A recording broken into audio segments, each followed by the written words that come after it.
여러분 안녕하십니까? 광주 MBC 뉴스데스크입니다. 기아자동차 광주 공장에서 계약직으로 일하고 있는 20대 청년이 기계에 손이 끼어 손가락이 잘리는 사고가 있었다는 사실이 뒤늦게 알려졌습니다. 이 청년은 대기업과 학교 간 산학협력 프로그램을 통해 계약직으로 고용된 사회초년생이었습니다. 기아차 직원과 2인 1조로 근무해야 했지만 사고 당시 혼자 일하다 사고를 당했습니다. 임지은 기자가 취재했습니다. 기아자동차 광주 공장에서 일하는 22살 인턴 계약직 오모 씨의 손입니다. 손가락이 굽어진 채 펴지지 않고 손톱은 심하게 상해 있습니다. 지난 3월 9일 오전 10시쯤 기아차 광주 공장에서 일하던 중 작동 중인 기계에 손가락이 끼었습니다. 버스는 크다 보니까 너트랑 볼트를 조일 때 힘이 많이 들어와요. 그래가지고 공합을 벗고 그러니까 피가 이제 나고 있는 거예요. 이게 반쯤 잘려가지고. 오 씨는 이곳 공장에서 혼자 버스 부품의 볼트를 조립하다가 사고를 당했습니다. 회사의 교육 지침상 오 씨 혼자 일해서는 안 되고 반드시 2인 1조로 일하게 돼 있지만 손가락 절단 사고 당시 기아차 직원은 현장에 없었습니다. 교육 담당 직원은 오 씨에게 기계를 작동해보라고 한 다음 본인은 전화를 받으러 다른 곳으로 가 있던 상태였습니다. 잡고 돌리다가 제가 여기에 손을 대면 잘리는지 이런 건 통보를 못 받아서 손을 붙잡고 이렇게 양옆을 봤는데 없었어요. 기아자동차는 안전교육 중에 일어난 사고라고 해명하면서도 2인 1조로 일해야 하는 지침이 지켜지지 않은 사실은 인정했습니다. 회사는 안전교육 과정에서 발생한 사고와 관련해서 피해 학생의 치료와 산재 처리 등의 원활히 이루어질 수 있도록 최선을 다할 예정이며 오 씨가 일하고 있는 산학협력 프로그램은 기아자동차가 지역 대학을 졸업한 사회초년생에게 6개월 동안 현장에서 인턴 계약직으로 일하게 하는 대신 취업 때 가산점을 주는 제도로 대학생들에게 인기가 많습니다. 기아자동차 광주 공장에서는 12년 전인 2011년 현장 실습생으로 일하던 김민재 군이 과로 끝에 뇌출혈로 쓰러져 지역사회에 큰 논란이 일자 현장 실습 제도를 폐지하고 대학생들을 상대로 한 산학협력 프로그램만 존속시켜 왔습니다. MBC 뉴스 임지은입니다.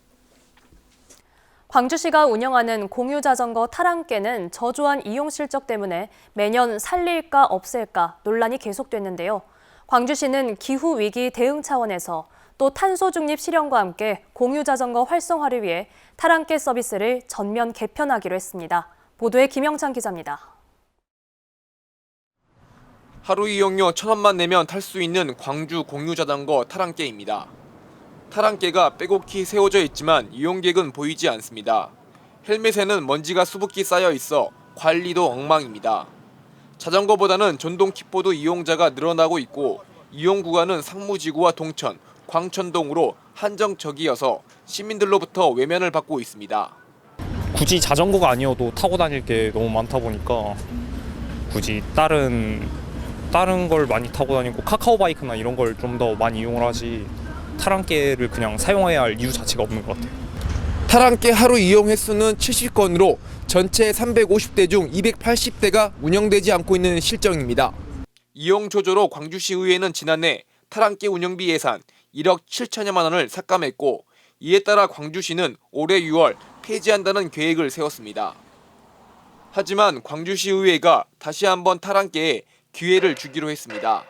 기후위기 시대의 공유자전거 운영 자체는 방향성이 맞다며 운영 방법 개선을 통해 이용객 수를 늘려보는 쪽으로 방향을 튼 겁니다. 탄소 중립 등 시대적 위기에 놓인 상황에서 최적의 환경을 마련하기 위한 접근과 시도는 중요할 것입니다.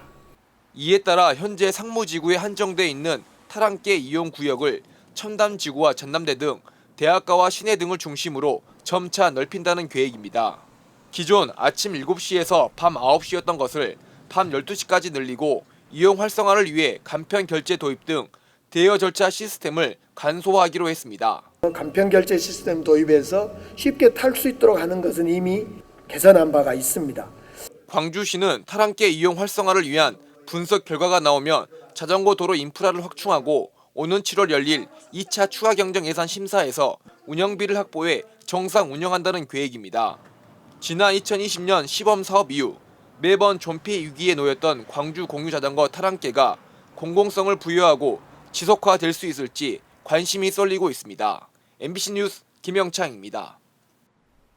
한밤중 여성을 쫓아가 난동을 부린 남성들을 경찰이 그냥 풀어줬다는 어제 MBC 보도 이후 전남경찰청이 초동 조치에 문제가 없었는지 진상조사에 착수했습니다. 한편 경찰은 사건 발생 나흘 만인 오늘에서야 이 남성들을 불러 조사를 시작했습니다. 박종호 기자가 취재했습니다. 쫓아오는 남성을 피해 한 여성이 급히 집으로 뛰어들어갑니다. 6살 난 아들 그리고 남편과 함께 살고 있는 베트남 이주 여성은 지난 28일 밤 집 인근 편의점에서 음료수 등을 사오던 길이었습니다. 그런데 골목에서 마주친 남성들이 집에 가지 못하도록 막았고 이들을 피해 달아나자 쫓아왔다고 말합니다. 그 남자 빨리 와. 나 너무 무서워요. 집에 다시 가고 싶어. 그 남자 앞에 집에 못 가요. 한밤중에 현관문을 강제로 열려고 하고 난동까지 부린 사건이 발생하자 이주 여성 부부는 나흘째 집에 들어가지 못하고 있습니다. 한편 전남경찰청은 신고를 받고 현장에 출동한 경찰들의 초동 조치가 적절했는지 진상조사에 나섰습니다. 현장 대응에 문제가 없었는지, 그리고 폭행 상황이나 주거 침입 등 당시 상황을 정확하게 파악하지 않고 남성들을 집으로 돌려보낸 이유 등을 조사하고 있습니다. 저희들이 확인하고 있죠. 어떤 문제가 있는가 없는가. 남성 가운데 한 명은 진도에 살고 있고 또 다른 한 명은 다른 지역에 거주하고 있는데 당일 저녁 함께 술을 마셨던 것으로 확인됐습니다. 이들은 여성이 길에서 울고 있어 무슨 일이 있는지 알아보려고 했을 뿐이라고 경찰에 진술한 것으로 알려졌습니다. 진도경찰서는 사건 발생 나흘 만에 이들 남성들을 불러 폭행과 주거 침입 등의 혐의로 조사하고 있습니다. MBC 뉴스 박종호입니다. 최근 전라남도가 발표한 조직 개편안을 두고 전남 동부권에서 충분하지 않다며 반발하고 있는데요. 이런 반발을 바라보는 전남 서부권의 반응은 우리도 소외되고 있기는 마찬가지라며 볼멘 소리를 하고 있습니다. 전라남도의 권역별 균형 발전을 위한 장기적 그리고 체계적인 전략 마련이 시급합니다. 김진선 기자가 보도합니다. 순천시와 광양시 일대에 추진 중인 미래 첨단 소재 국가산업단지. 1조 8천억 원이 투입되는 사업으로 전라남도도 유치에 적극 나서고 있습니다.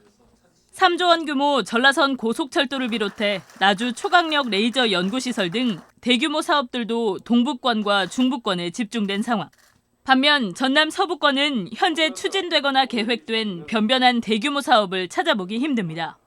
최근 지역 국회의원과 전남지사 등이 참석한 가운데 열린 자치분권 정책협의회에서도 권역별 불균형에 대한 지적이 나왔습니다.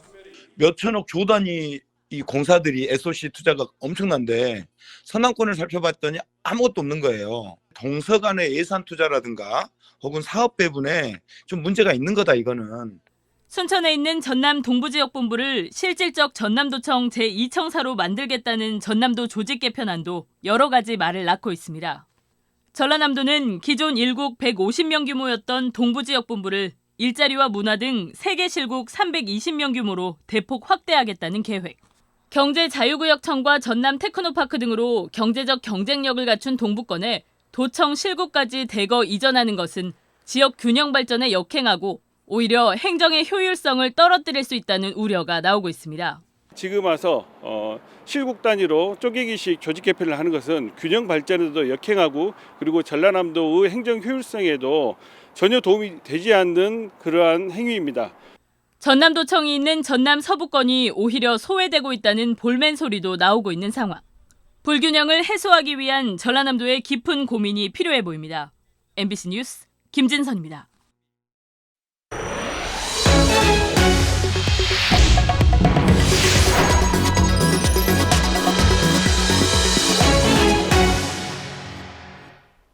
오는 4일부터 나흘간 여수에서는 거북선 축제가 개최됩니다. 축제 기간 적어도 30만 명 이상의 인파가 몰릴 걸로 예상되는데요. 지난해 12구 참사와 같은 다중 운집 행사 사고에 대비하기 위한 긴급 구조 훈련이 실제 축제가 열리는 현장에서 진행됐습니다. 김단비 기자의 보도입니다. 버스킹 공연이 한창인 여수 이순신 광장. 방화범의 등장으로 축제장이 한순간에 아수라장이 되었습니다. 광장 곳곳에서 연기가 피어오르며 다수의 사상자가 발생하는 다급한 상황이 벌어집니다. 민간 소방대가 시민 대피를 주도하고 머지않아 현장에 도착한 소방대원들이 각종 장비를 동원해 진화 작업에 나섭니다. 이후 부상자를 병원으로 이송하고 조금만 기다리시면 안에 보건소 및 상가rol로 병원에서 진료받으실 거예요. 화재를 안전하게 진압하는 것으로 긴급 구조 종합훈련은 종료됩니다. 이번 훈련에는 소방과 경찰 등 관계기관 200여 명이 참여해 비상 상황에 대비한 협조 체계를 점검했습니다. 지난해 12구 참사 이후 다중 운집 행사에 대비한 훈련의 중요성이 강조되고 있습니다. 오는 4일부터 7일까지 나흘간 여수에서는 전라남도 대표 축제인 거북선 축제를 앞두고 있습니다. 코로나19 이후 3년 만에 개최된 지난해 40만 명의 관람객이 찾은 만큼 이번에도 대규모 인파 밀집이 예상됩니다. 14개 관계기관이 축제 전 올해 처음으로 합동훈련을 진행한 것도 이 때문입니다. 미리 재난 현장을 파악을 해서 미리 극복하고 피해도 만약에 발생하더라도 최소화시키고 이런 재난 대비 훈련을 통해서 재난 대응 능력을 강화하고 여수 시민과 여수를 찾는 관광객들이 안전하게 축제를 지킬 수 있도록 최선의 노력을 다하겠습니다. 안전! 여수시는 안전한 축제를 위해 통제형 길놀이 구간을 장소가 넓은 여수 엑스포장으로 변경하고 곳곳에 안전요원을 배치할 계획입니다. MBC 뉴스 김담희입니다. 5.18 기념재단이 올해 광주 인권상 수상자로 홍콩의 인권변호사 초우항텅을 선정했습니다. 2023 광주 인권상 심사위원회는 홍콩 정부의 반민주, 반인권적 처사에 맞서 저항해온 초우항텅의 노력이 전 세계의 인권 운동가들과 시민들에게 용기와 희망이 되고 있다며 수상자 선정의 취지를 밝혔습니다.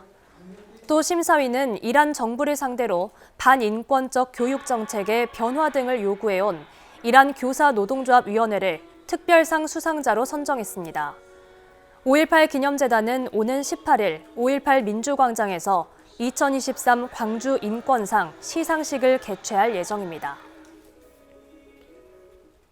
5월 단체들이 5.18 왜곡 발언을 한 전광훈 목사를 명예훼손 혐의로 경찰에 고소했습니다. 황일봉 5.18 부상자 회장은 고소장에서 43년간 불행한 삶을 살아온 5.18 피해자에게 또 다른 고통을 가중하는 행위를 하고 있다며 우리 단체 회원들은 전 목사의 처벌을 간절히 호소하고 있다고 밝혔습니다. 5.18 기념재단도 이번 고소와 별개로 법률 대리인을 통한 고소 고발을 준비하고 있습니다. 전 목사는 지난주 광주 북구 광주역 광장에서 집회를 열고 5.18은 북한 간첩이 선동한 폭동이라는 등 5.18 폄훼 발언을 쏟아낸 바 있습니다. 상승세의 기아와 롯데가 현재 기아 홈구장에서 접전을 펼치고 있습니다. 광주 기아 챔피언스 필드에서 펼쳐지고 있는 기아 대 롯데의 시즌 4차전에서 기아가 5회 초 기준 롯데에게 3대5로 끌려가고 있습니다. 기아는 롯데를 상대로 6연승에 롯데는 9연승에 도전하고 있습니다. 오늘 경기는 상승세의 두 팀이 맞붙는 경기여서 경기 시작 전부터 팬들의 관심이 뜨거웠습니다. 광주시 의회가 광주시 공공기관 통합 개편 조례안을 다음 주에 논의할 예정입니다. 광주시 의회는 상임위원장단이자 전체 의원 간담회를 열어 오는 10일 공공기관 통폐합 조례안 심사 방안을 논의할 예정이라고 밝혔습니다.